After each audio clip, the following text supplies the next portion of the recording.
But she's still your mother. Don't disrespect her. Ang susunod na programa ay rated PG. Ito ay nangangailangan ng patnubay at gabay ng magulang para sa mga batang manunood.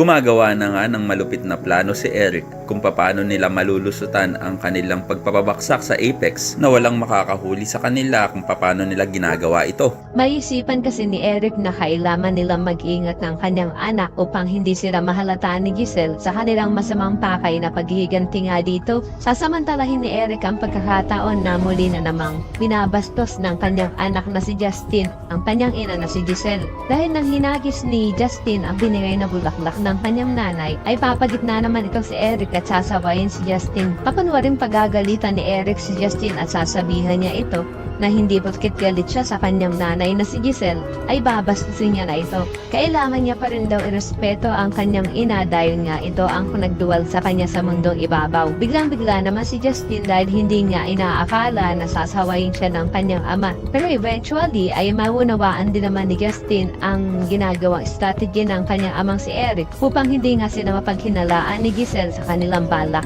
at maging positibo ang tingin ni Giselle kay Eric habang ginagawa nila ang kanilang plano. Sa kabilang banda, nanumbalik na naman niya ang pinatatakutan nitong si Lynette at ito'y walang iba nga kundi ang isa sa mga tauhan ni Moira na humihag sa kanya sa kanilang bahay dahil nakita niya nga ito habang sila'y naglalakad ni Diyosa sa kalsada na tila nagpapagaling pa rin sa kanyang pilay na tinamo sa kanyang pakipagbuno sa mga pulis at kay Carlos. Kaya naman habang nasa restaurant itong si Lynette ay hindi pa rin mawala sa kanyang isipan ang kanyang nakita at maya-maya ay biglang may lalapit sa kanya na isang lalaki at may tutulak niya pa nga ito. Pero ito lang pala ay si RJ na nilapitan siya. Kaya naman hindi na may iwasan ni Lynette na mapayakap sa kanyang dating jowa. Naku Lynette, mag-ingat-ingat ka dyan sa mga yakap-yakap na yan kay RJ dahil yan ang nagpapahamak sa'yo kay Carlos. Kaya naman kung maasa ka rin na sana ay mahalata agad ni Giselle at ni Robert ang ginagawang pagpapabaksak ng mag-amang Eric at Justin sa Apex ay pakilike ang video na ito and don't forget to subscribe. Thanks for watching and see you next time. Bye-bye!